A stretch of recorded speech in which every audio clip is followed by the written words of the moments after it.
Bonjour à tous et à toutes, chers adhérents de BHC. Dans la paracha, nous lisons sur un des hommes les plus vils que la création a connu, que l'humanité a connu, Bilham. Bilham, le prophète des nations, qui ne cesse de vouloir de l'argent et qui est un homme pervers et qui fait les choses les plus viles de ce monde-là et qui, pour quelques dollars, est prêt à aller maudire un peuple entier qui aille à sa perte. Et Dieu essaye de le convaincre de ne pas aller. Quand les premiers émissaires de Balak viennent, il se dévoile à Bilham, il lui dit ne va pas avec eux. Mais Bilham insiste. Et au final, il prend son ânesse et il part pour aller maudire le peuple juif.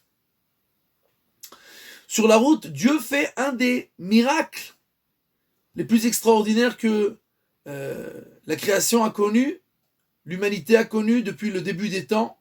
Il ouvre la bouche de l'ânesse, qui fait des remontrances à Bilham et qui le ramène sur le droit chemin.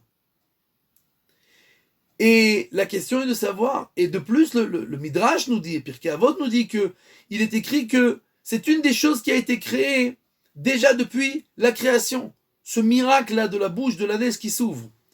Et la question est de comprendre pourquoi Dieu fait-il un miracle tellement grand pour un homme aussi pervers, pour un homme aussi vil, pour un mécréant comme Bilham. Il ne peut pas garder ces miracles pour d'autres personnes. Et la réponse est posée dans la question en fait. Puisqu'il faut se rappeler que toutes les créatures de ce monde-là sont les créations d'Akadosh Baruch Hu, sont les enfants d'Akadosh Baruch Hu, même l'homme le plus vil et le plus pervers et le plus mécréant est encore la créature d'Akadosh Baruch Hu et le fils d'Akadosh Baruch Hu. Et nous apprenons de chaque verset dans la Torah comment Dieu se comporte par rapport à nous, comment nous devons comprendre le Créateur par rapport à nous. Et dans ce passage, la Torah nous apprend une base de notions extraordinaires par rapport à tout ce qui se passe dans notre vie. Même l'homme le plus bas de la création, même le fils qui s'est éloigné le plus d'Akadosh Baruch Hu, Dieu fera en sorte, fera tout ce qu'il peut, entre guillemets, pour le ramener sur le droit chemin. Même s'il faut faire un miracle, même s'il faut ouvrir la bouche d'une ânesse pour lui dire « Oh, t'es pas sur le droit chemin, réveille-toi ». Et Dieu nous parle tout le temps pour nous montrer le droit chemin, pour nous montrer les mauvais chemins, pour nous faire signe. Il faut seulement ouvrir les oreilles, les yeux, se concentrer, essayer de comprendre.